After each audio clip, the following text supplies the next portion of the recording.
नमस्कार. दीपक रेगी कथाकथन चॅनलवर तुम्हा सगळ्यांचं मनापासून स्वागत. मित्रांनो, तुम्ही ऐकताय अद्वितीय मेवाड पुत्र ही प्रभाकर बागुल यांची कादंबरी आणि आत्ता ह्या कादंबरीचा भाग 29. महाराणा प्रतापसिंहजी डोंगराच्या पायथ्याशी एका पाषाण खंडावर विराजमान झाले होते. समोर घनदाट जंगल पसरलं होतं. लांबवर अंतरावर झाडीच झाडी दिसत होती. त्यात मधूनच वरती आलेले डोंगराचे सुळके दिसत होते. महाराणा सिंहजी आपल्याच विचारात खोलवर बुडाले होते. समोर झोपडीत महाराणी सुलक्ष्मी देवी चुलीला भिडून स्वयंपाक करत होत्या. राजकन्या लहानगी देवीची प्रकृती ठीक नव्हती. अंथरुणात पडून ती एकसारखी कणत होती. त्याचवेळी एक आदिवासी भिल्ल सैनिक धावत आला, प्रणाम केला आणि म्हणाला, महाराज महाराज घात झालाय, महाराज घात झाला. काय झाले रामसिंग? महाराज, स्वयंपाक करताना चुलीतून निघणाऱ्या धुरानं सगळा घोटाळा करून टाकलाय. तुर्क सैनिकांनी झोपडीतून निघणारा धूर बघितला. त्यांना संशय आलाय आणि त्या आधारानं तुर्क सैनिकांची एक तुकडी इकडंच येते. ते लोक अगदी जवळ आलेत महाराज. इथून ताबडतोब निष्ठा तुम्ही घाई करा, नाही तर घात होईल. तो भिल्ल आदिवासी तरुण इतका काही गडबडीनं धावत आला होता की त्याचा श्वासोच्छवास जोरजोरात होत होता. त्याचा ऊर एकसारखा धपापत होता. महाराणा प्रतापसिंहजी ताडकन उठून उभे राहिले. आदिवासी भिल्ल तरुण घाबरून पुन्हा म्हणाला, इथून पळ काढणं खूप महत्वाचं आहे महाराज. अहो, तुर्की सैनिक चोहो बाजूनी येत आहेत, आपल्याला घेरलंय. मग आता काय करायचंय? लहानगी देवल आजारी आहे, तिला मी माझ्या खांद्यावर घेतो महाराज. ठीक आहे. देवी महाराणी चुलीतली आग विझवा. वेषांतर करून ताबडतोब निघा. शत्रू सैन्य इकडे येतोय. भाकरी झाल्या असतील तर बरोबर घ्या, निघा लवकर. तोपर्यंत आणखीन 10-15 आदिवासी भिल्ल तिथे एकत्र गोळा झाले होते. महाराणी सुलक्ष्मी देवींनी झोपडीत जाऊन चूल विझवली. तयार झालेल्या भाकरी एका कापडी फडक्यात बांधल्या. त्यांनी आदिवासी भिल्ल स्त्रीचा वेश परिधान केला. त्यातले 2 भिल्ल तरुण झोपडीजवळ आले. तोपर्यंत महाराणी बाहेर आल्या. 2 राजकुमारांना त्यांनी उचलून घेतलं. महाराज. हा, बोल गुलाबसिंग. महाराज, आम्ही मुलांना घेऊन झाडावर चढून फांदीत लपून बसतो. या छोट्या देवलला मोठ्या टोपलीमध्ये झोपून देऊ. आपण आणि महाराणी मागच्या बाजूला गुहेत लपून बसा. मग आम्ही अकबराच्या सैनिकांना विषारी बाणांनी बेजार करून सोडतो. आणि त्यांना सुगावा लागला तर? कारण ते संख्येनं खूप असणार. असू द्या महाराज. आमचे भाते विषारी बाणांनी भरलेले आहेत. एकाला सुद्धा पुढे सरकू देणार नाही. मुंग्यांसारखे पटापटा मारून टाकू. नक्की? आपण बेलाशक गुहेत जाऊन लपा महाराज. आम्ही आहोत ना, काळजी करू नका. आणखीन एक महाराज, आम्ही काही लोक इथे झोपडीच्या बाहेर बसून राहतो. ते तुर्क सैनिक आम्हाला बघतील, त्यावेळी त्यांच्या मनातला संशय दूर होईल. इकडे तिकडे ते शोध घ्यायला जाणारच नाहीत. ते इकडे आले की आम्ही त्यांना गोंदून मारून टाकतो. एकही परत जाणार नाही याची काळजी घेतो. ठीक आहे. महाराणा प्रतापसिंहजी आणि महाराणी सुलक्ष्मी देवी मागच्या गुहेच्या दिशेनं निघून गेले. 3 भिल्ल तरुण आजूबाजूला त्या बालकांना घेऊन झाडांच्या फांदीत लपून बसले. अनेक भिल्ल सैनिक सभोवतालच्या झाडांच्या फांदीत आधीच आपले तिरकमठे भाले घेऊन लपून बसले होते. आपल्या सावजांची आतुरतेनं प्रतीक्षा करत होते. तुर्की सैनिकांची एक तुकडी भीत मंदपणे दौडत झोपडीच्या दिशेनं यायला लागली. त्या तुकडीत 100 तरी तुर्क सैनिक असतील. प्रत्येकाच्या हातात बंदुका होत्या. कमरेला तलवारी लटकत होत्या. सेनानायक दबकत त्या झोपडीच्या दिशेनं येत होता. मागून त्याचे सैनिक येत होते. त्या झोपडीसमोर काही भिल्ल तरुण पहारा देत असलेलं बघून त्याची खात्री पटली की महाराणा या झोपडीतच आहेत. नायकाला खूप आनंद झाला. तो आणि त्याचे सैनिक काही अंतरावर येत नाहीत, तोच बाणांमागून बाणांचा नुसता वर्षाव व्हायला लागला. ते बाण कुठून येत आहेत हे त्या तुर्क सैनिकांना समजेना. बाणांच्या पाठोपाठ भाल्यांचा वर्षाव व्हायला लागला. गारांचा पाऊस पडताना जशी मारजोड होते तसं काहीसं होत होतं. वादळ वाऱ्यात आम्रवृक्षाखाली आम्रफळाचा सडा पडावा तसा त्या झोपडीसमोर तुर्क सैनिकांचा सडाच पडला. जवळजवळ बहुतेक सगळे ठार झाले. थोडेफार जखमी झाले ते वेदनांनी विव्हळत होते. त्यांनीही शेवटी अल्लाचा नामघोष केला. मग ते आदिवासी भिल्ल सैनिक आपापल्या लपलेल्या जागांवरनं बाहेर आले. झाडावर लपलेले खाली आले. त्यांनी तुर्कांची सगळी शस्त्रास्त्र गोळा केली. एका भिल्ल सैनिकानं उंच असा टिटवीचा आवाज काढला. पाठोपाठ आणखीन टिटव्या ओरडायला लागल्या. महाराणाजी काय ते समजून चुकले. गुहेतनं बाहेर आले. आपल्या भिल्लवीरांचा पराक्रम बघून ते समाधानी झाले. शाब्बासकी म्हणून त्यांच्या पाठी थोपटल्या. त्यांनी त्या तरुणांना त्या प्रेतांची विल्हेवाट लावायला लावली. ती सारी शस्त्रास्त्र गोळा करून काही भिल्ल आदिवासी तरुण मायरा गुहेकडे निघून गेले. महाराणाजी आणि महाराणी आपल्या झोपडीत पुन्हा वास्तव्य करून राहायला लागले. महाराणा प्रतापसिंहजी लढाऊ आदिवासी भिल्ल तरुणांची एखादी तुकडी घेऊन तुर्कांच्या ताब्यात असलेल्या एखाद्या ठाण्यावर चालून जायचे. त्यातल्या तुर्क सैनिकांना ठार करून जंगलात पळून जायचे. एकदा रात्रीच्या वेळी कुंवर शक्तिसिंहजी आपल्या कडव्या राजपुतांची तुकडी घेऊन एका तुर्क ठाण्यावर चालून गेले. पहाऱ्यावर जे तुर्क सैनिक होते त्यांच्यावर अचानक त्यांनी छापा टाकला. काही आरडाओरडा होऊ न देता कुंवर शक्तिसिंहजी आणि तुकडीतल्या राजपूत सैनिकांनी त्या पहारेकऱ्यांना ठार केलं. ठाण्यात बाकीचे सैनिक शांतपणे झोपले होते.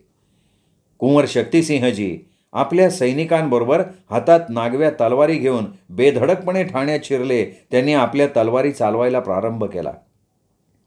जे तुर्की सैनिक गाढ निद्रेत होते त्यांना मृत्यू कसा आला ते कळालं सुद्धा नाही.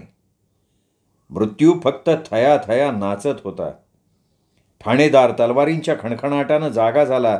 अंथरुणात उठून बसला.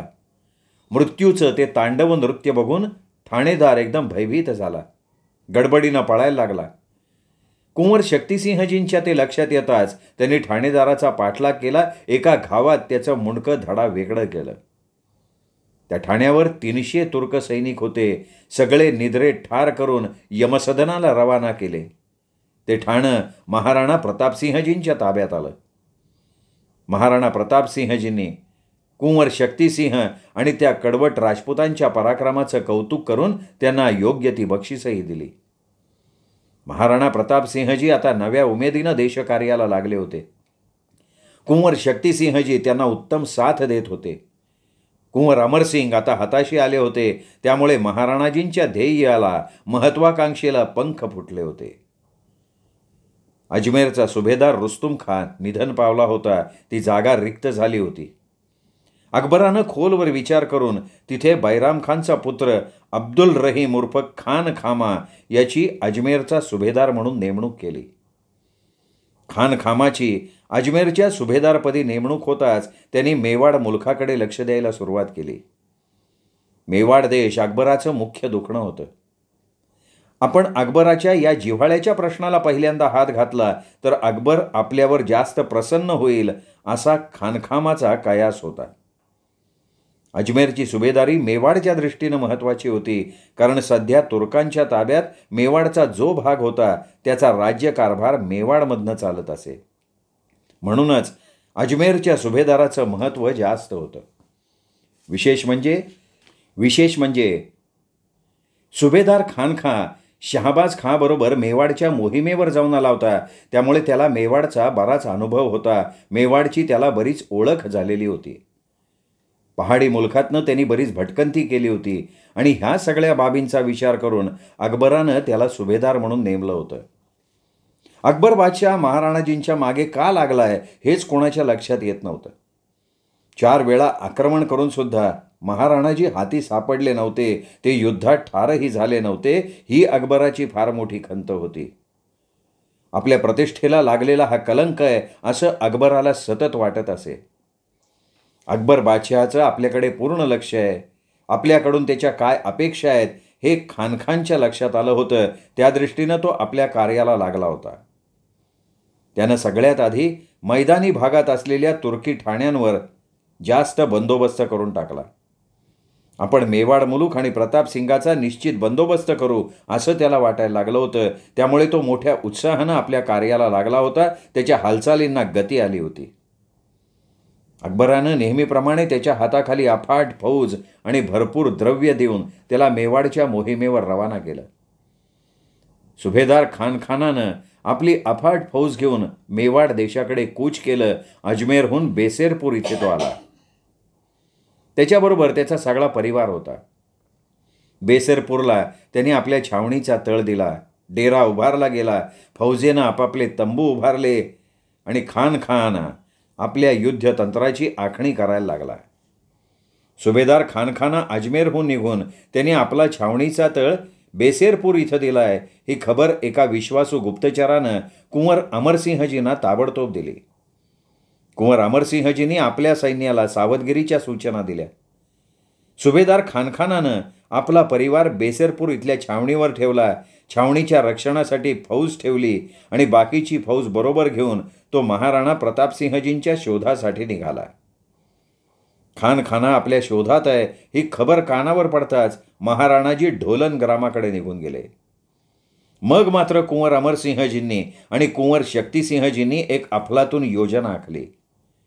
खाना महाराणाजींच्या शोधात फिरतोय ही खबर कानावर पडल्यानंतर त्याचं लक्ष विचलित करण्यासाठी त्या दोघांनी खानाच्या बेसेरपूर इथल्या छावणीवरच छुपा छापा टाकायचं निश्चित करून टाकलं.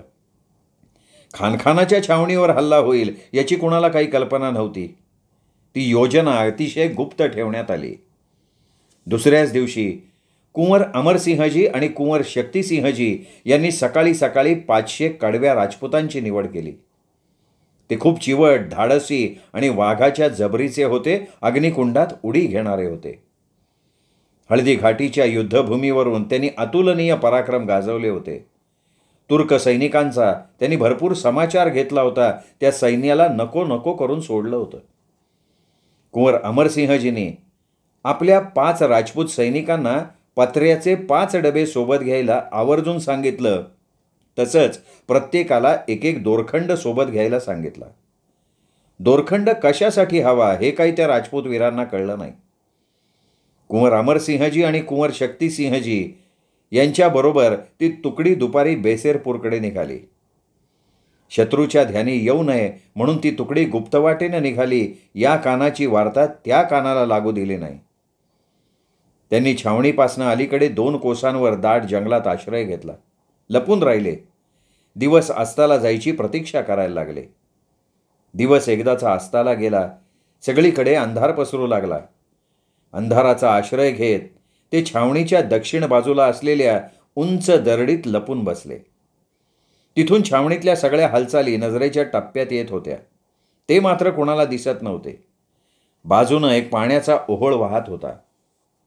छावणीत ठिकठिकाणी टेंभे जळत होते. लाल भडक प्रकाश सर्वत्र पसरला होता. छावणीतल्या सैनिकांचा खाना झाला. पहाऱ्यांवर नवीन पहारेकरी दाखल झाले. छावणी शांत व्हायला लागली. तेवढ्यात दरडीत लपलेल्या जागेतून 5 राजपूत सैनिक बाहेर आले. आपापल्या अश्वांवर स्वार होऊन ते निघाले. त्यांच्या हातात पत्र्यांचे मोठमोठे डबे होते. छावणीसमोर काही अंतरावर येऊन ते थांबले. आपल्या हातातले डबे त्यांनी मोठमोठ्याने बडवायला सुरुवात केली.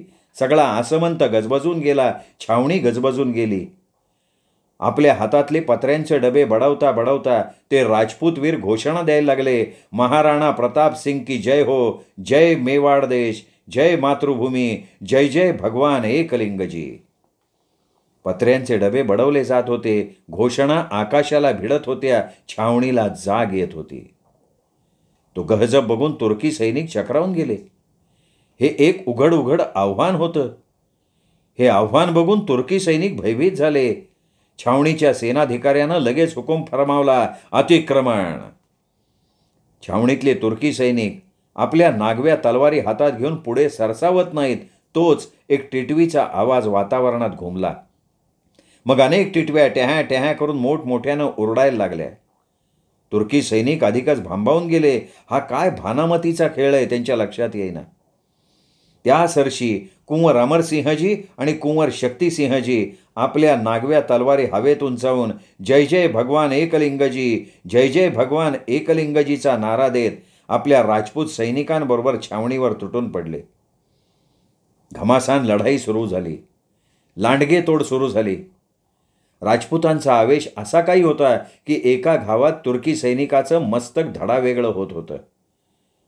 कोयत्यानं उभा ऊस कापावा तसा रणसंग्राम सुरू झाला होता. चांगलं एक घटकाभर ते मृत्यूचं तांडव चाललं. राजपूत सैनिकसुद्धा पडत होते. कुंवर अमरसिंहजी आणि कुंवर शक्तिसिंहजी राहुटीतनं फिरत होते. एकेका तुर्की सैनिकाचा खात्मा करत होते. काही जखमी झालेले सैनिक वेदनेनं विवळत होते. हळूहळू छावणी शांत होत होती. मग कुंवर अमरसिंहजीने आपल्या राजपूत सैनिकांना ती छावणी लुटायची परवानगी दिली. खूप मौल्यवान वस्तू संपत्ती त्यांच्या हातात पडली. त्यांनी प्रत्येक सैनिकाला तबेल्यातला एक एक जातिवंत अश्व निवडून दोरखंडानं बांधून आपल्या सोबत घ्यायला सांगितला. 51 राजपूत सैनिक ठार झाले होते. 450 अश्व त्यांनी लुटले होते. 5 हत्ती त्यांच्या हाती लागलेले होते. सुभेदार खानखानाला आपली छावणी लुटली गेल्याचं दुसऱ्या दिवशी ताबडतोब समजलं. आपल्या परिवारालाही कैद करून नेलं हे समजल्यावर तो संतप्त झाला. आपल्या सैन्यानिशी तो छावणीवर दौडत आला. छावणीची झालेली वाईट दशा बघून तो अधिक संतापला. प्रेत मुंडकी जिकडे तिकडे विखुरली होती. मेलेले अश्व पडले होते. दुर्गंधी सुटली होती. त्यांनी आपल्या सैन्याला ती प्रेत ताबडतोब हलवून मूठमाती द्यायला सांगितली. शस्त्रास्त्र, 400-450 अश्व, गज, मौल्यवान वस्तू या सगळं लुटीत गेलं हे त्याच्या लक्षात आलं. त्याची संपूर्ण फौज मारली गेली होती. खानाला फार वाईट वाटलं. या काळात अकबराचा धाकटा भाऊ महम्मद हकीम मिर्झा हा काबूलचा सुभेदार होता. त्यांनीसुद्धा अकबराच्या विरोधात बंड पुकारलं. अकबराची आता सगळ्या बाजूनी कुचंबणा झाली. त्याच्याकडे अशावेळी अधिक फौजही नव्हती, सरदारही नव्हते. त्याला स्वतःला महम्मद मिर्झाचा बंड मोडून काढण्यासाठी काबूलला जावं लागलं. त्यामुळे मेवाडचा विचार बाजूला पडला. मेवाडबद्दल काय निर्णय घ्यावा, तिथल्या तुर्कांच्या ताब्यातल्या प्रदेशाकडे लक्ष ठेवून त्याबाबत काय करावं हे सगळं त्यांनी अजमेरच्या सुभेदारावर सोपवलं. अकबराजवळ कुठलाही मार्ग शिल्लक नव्हता. आता मेवाडमधील तुर्कांच्या ताब्यातल्या भूप्रदेशाचा सगळा कारभार अजमेरच्या सुभेदाराच्या हातात आला. अकबराची सगळ्या बाजूनी झालेली कोंडी बघून महाराणा प्रतापसिंहजींनी एकदम उचल घेतली. महाराणाजींनी कुंभळगड, गोगोंदा, उदयपूर इथली तुर्की ठाणी उठवली. पहाडी मुलखातले सर्व तुर्की सैनिक पिटाळून लावले. तिथली शासकीय व्यवस्था उत्तम केली. जवळजवळ 5 वर्षांचा महाराणा प्रतापसिंहजींचा काळ अतिशय गडबडीत गेला होता. अजमेरच्या सुभेदाराचा म्हणावा तसा दरारा राहिला नव्हता. म्हणून महाराणाजींनी तुर्कांची मैदानी ठाणीसुद्धा ताब्यात घेतली. त्या ठिकाणी आपले सैनिक नियुक्त केले. पण तरीही महाराणाजींपाशी म्हणावं तसं सैन्यबळ नव्हतं. पण महाराणा प्रतापसिंहजी खंबीरपणे उभे राहिले. 1581 ते 1584 हा 4 वर्षांचा काळ खूप शांततेत गेला. सर्वदूर शेती पिकू लागली. धंदे जोरात सुरू झाले. गोळवाड, सिरोही, आबू, माळवा आणि गुजरातमधला सर्व मार्ग व्यापारासाठी खुले करण्यात आले. महाराणाजींनी नद्यांवर बंधारे बांधले. पावसाळ्यातलं पाणी अडवलं. पाट काढले. शेतातून पाणी फिरवलं. राजधानी चावंडला खूप महत्त्व प्राप्त झालं. तिथून सगळ्या हालचाली व्हायला लागल्या. सुबत्ता आपोआप येत नाही, ती कष्टानं येते. महाराणाजींनी आपल्या रयतेच्या मदतीनं मोठ्या परिश्रमानं ही सुबत्ता आणली. महाराणाजींनी जवळजवळ संपूर्ण मेवाड प्रांत आपल्या अधिपत्याखाली आणला. कारण आता अकबर मेवाड देशात येऊच शकत नाही हे त्यांनी मनोमन जाणलं होतं. फक्त त्यांना एक दुःख छळत होतं. अजून ते चितोडगड मेवाड प्रांतात आणू शकले नव्हते. चितोडगडचं पारतंत्र्य पाहिलं की त्यांना अत्यंत वेदना होत होत्या. याच काळात महाराणा प्रतापसिंहजींनी पहाडी प्रदेशातील आदिवासी, भिल्ल आणि सामान्य लोक यांच्या जवळकीचे संबंध प्रस्थापित केले.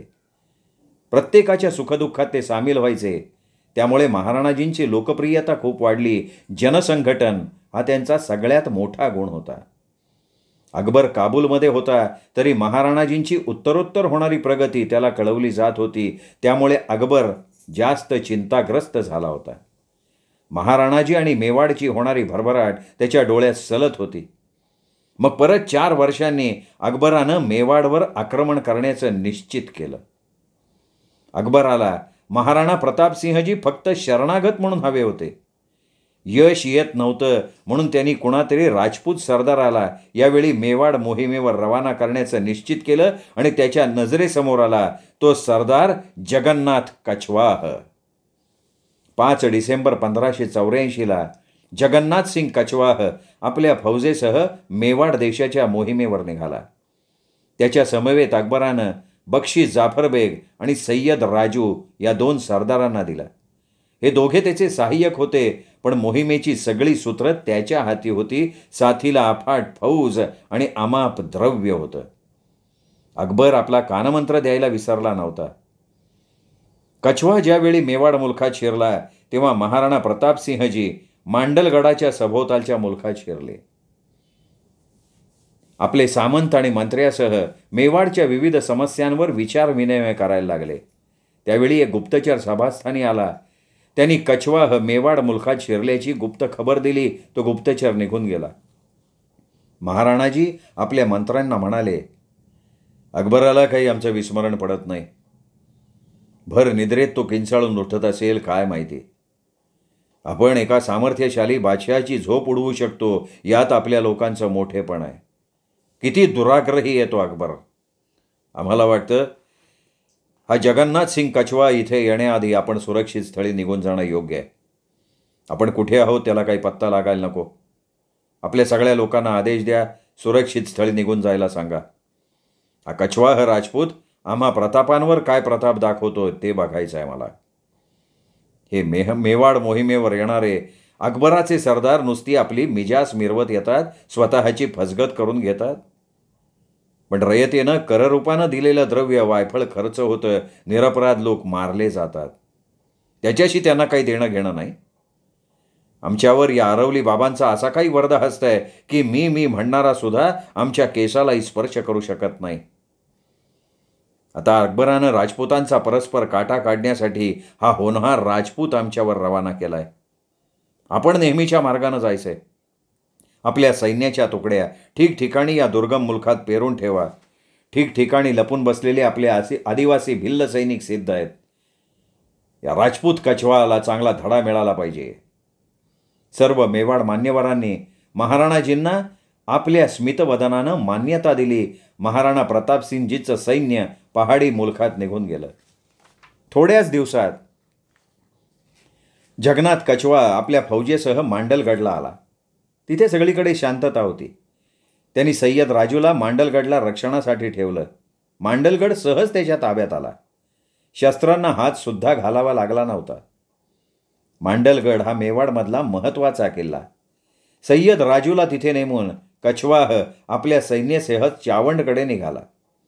तो चावंडकडे जाऊ नये म्हणून मांडलगडाच्या परिसरात महाराणाजींच्या लपलेल्या सैन्याच्या तुकड्यांनी तुर्क सेनेवर गनिमी काव्यानं छुपे हल्ले करायला सुरुवात केली. मेवाड सेनेचे आपल्यावर हल्ले होतील हा अंदाज करून सय्यद राजूनं प्रतिहल्ले करायला सुरुवात केली. त्यावेळी महाराणाजी आपल्या सेनेसह चितोडगडाच्या पहाडी मुलखात निघून गेले होते. सय्यद राजू महाराणा प्रतापसिंहजींच्या पाठलागावर निघाला. मंडलगडच्या परिसरात आपल्या सेनेवर हल्ले होत आहेत हे कछवाला मार्गात कळलं. त्यांनी चावंडला जाण्याचा विचार बदलला. तो मांडलगडकडे वळला. त्यावेळी महाराणाजी चितोडगडच्या परिसरातून चावंडला आले. आपण मांडलगडला नाही हे पाहिल्यावर जगन्नाथ सिंग कछवाह चावंडवर हल्ला केल्याशिवाय राहणार नाही ही जाणीव महाराणाजींना होती. त्यामुळे त्यांनी आपला राजपरिवार आणि सामंतांना भोमटच्या जंगलातल्या आवरगडाकडे सुरक्षित स्थळी पाठवून दिलं. राजधानी चावंड पूर्ण मोकळी केली. रयतेला दुसरीकडे हलवलं. जगन्नाथसिंगची रणनीती शहाबाज खाँपेक्षा फार वेगळी होती. त्याचा वेगळाच पवित्रा होता. महाराणाजींना अधिकाधिक राजपूत प्रमुखांपासून तोडून बाजूला टाकायचं, एकटं पाडायचं, त्यांची कोंडी करायची. प्रारंभी कछवा अजमेरहून मांडलगडच्या परिसरात आला तेव्हा राजपूतांचा म्हणावा तसा त्याला प्रतिकार झाला नाही, कारण त्या बाजूनं महाराणाजींची ठाणी पडलीच नव्हती. त्यामुळे जगन्नाथसिंग कछवाहाला तो किल्ला आणि नगर ताब्यात घ्यायला कष्ट पडले नाहीत. शहाबाज खानं भूप्रदेश काबीज करण्यावर भर दिला होता, पण अकबर बादशाला खरं काय हवंय हे कछवाहानं ओळखलं होतं. अकबराला महाराणाजींसारखं बंडखोर दरबारात हात बांधून समोर उभे हवे होते. त्यांनी शरणागती पत्करून अकबराचं सार्वभौमत्व मान्य करायला हवं होतं. नाहीतर निदार कुंवर अमरसिंहजींना तरी दरबारी चाकरीत दाखल करायला हवं होतं. आणि अकबर बादशाचा हा हेतू लक्षात घेऊन कछवाहनं एका ठिकाणी छावणी ठोकण्यापेक्षा सगळी फौज तुकड्या तुकड्यांनी फिरती ठेवायची आखणी केली. महाराणाजींना निवांतपणे 2 दिवससुद्धा कुठे राहता येणार नाही अशा प्रकारे सर्व भागात अथकपणे पाठलाग चालवायचा अशी त्याची योजना होती. महाराणाजी कुठे ना कुठे हाती लागतील ही त्याला खात्री होती. हा 2-2.5 वर्षांचा काळ म्हणजे महाराणा प्रतापसिंहजींची मोठी कठीण कसोटी होती. या काळात कछवा आणि महाराणा प्रतापसिंहजी यांच्यात लढाई अशी झालीच नाही. दोघात समोरासमोर लढाई किंवा छुपा हल्ला झाला नाही. महाराणाजी फक्त पळत राहिले. थोडं सुरक्षित वाटलं की काही वेळ किंवा काही काळ कुठेतरी दडी मारून बसायचं. शत्रूला आपली चाहूल लागली की धूम ठोकायची. याशिवाय महाराणाजी काही करू शकत नव्हते. जगन्नाथसिंग कछवाहनं तुर्की फौजेच्या तुकड्या सगळ्या भागातून व्यवस्थित पसरवल्या होत्या. महाराणाजी कुठेही गेले तरी आपला पाठलाग होतोय हे बरोबर त्यांना समजत असे. त्यामुळे ते लगेच तिथनं पळ काढत असत, सहजपणे निसटून जात असत. 2-2.5 वर्षे शत्रूला सतत गुंगारा देणं ही काही सामान्य गोष्ट नव्हे. इतर कोणी असतं तर बिकट परिस्थितीला शरण जाऊन आपली मान तुकवली असती. पण धैर्यधर असा हा बलदंड महापुरुष शत्रूच्या हाती गवसला नाही. 4 महिन्यांचा पावसाळ्याचा ऋतू संपत आला. मुसळधार पाऊस कोसळत असल्यामुळे महाराणाजींच्या शोधकार्यात जगन्नाथसिंग कछवाहाला पुष्कळ अडचणी येत होत्या. तोही एक कछवा राजपूत होता, जिगरबाज राजपूत होता. अडचणींवर मात करत आपल्या शोधकार्यात त्यांनी स्वतःला झोकून दिलं होतं. आता पावसाळा ऋतू संपत आला. कछवाह महाराणाजींना कैद करण्यासाठी प्रयत्नांची पराकाष्ठा करत होता. तो पुन्हा पहाडी मुलखात घुसला. त्यांनी चावंडला घेराव घातला, मजबूत वेढा दिला. आता महाराणाजी या वेढ्यातनं निसटून जाऊ शकणार नाहीत याची त्याला खात्री वाटत होती. मग त्यांनी चावंडच्या राजमहालावर हल्ला केला. आपण राजमहालावर हल्ला केला तर प्रतिहल्ला होईल अशी त्याची अपेक्षा होती, पण तसं काही झालं नाही. तो सरळ राजमहालात घुसला, पण राजमहालात कुणीही नव्हतं. त्याचा अपेक्षाभंग झाला. तो चिडला. चिडून त्याने राजमहालातल्या वस्तूंची मोडतोड केली. लुटालूट करून जेवढा विध्वंस करता येईल तेवढा केला. महाराणा प्रतापसिंगवरचा राग त्याने राजमहालावर काढला आणि मग तो शांत झाला. हताश होऊन तो आपल्या फौजेसह चावंडवरनं निघाला. त्या पहाडात त्याने महाराणाजींचा परत शोध घ्यायचा प्रयत्न केला. सगळा पहाडी मुलूक पुन्हा पिंजून काढला, पण महाराणाजींचा कुठेही शोध लागला नाही. त्याची उमेद आता जवळजवळ संपत आली. नैराश्य त्याच्या मनी ठाण मांडून बसायला लागलं. आता मात्र त्याचा धीर खचला होता. मेवाडमधली जनता महाराणाजींच्या पाठीशी किती खंबीरपणे उभी आहे याचं प्रत्यंतर त्याला आलं होतं. महाराणा प्रतापसिंहजींच्या लोकप्रियतेनं तो भारावून गेला होता. या मोहिमेत जगन्नाथसिंग कछवा खरोखर अपयशी ठरला. शेवटी त्याने अजमेरला परतण्याचा निर्णय घेतला. पण परत जाताना महाराणा प्रतापसिंहजींचे लोक आपल्यावर हल्ला करतील ही भीती त्याला सतावत होती. म्हणून परत जाताना त्याने आपला मार्ग बदलला. तो डोंगरपूरच्या मार्गानं अजमेरला परत गेला. जगन्नाथसिंग कछवा रिक्त हस्तानं परत आलेला बघून अकबराच्या अंगाचा नुसता तिळपापड झाला. अकबराच्या आत्तापर्यंत अनेक मोहिमा मेवाडवर गेल्या. कितीतरी मोठी मनुष्यहानी झाली. अमाप द्रव्य खर्ची पडलं, पण हाती साधा भोपळासुद्धा लागला नाही. आणि शेवटी अकबरानं आपला पराभव मान्य केला. मित्रांनो, हा 29वा भाग इथेच संपला. 30वा आणि शेवटचा भाग उद्या. तोपर्यंत नमस्कार मित्रहो.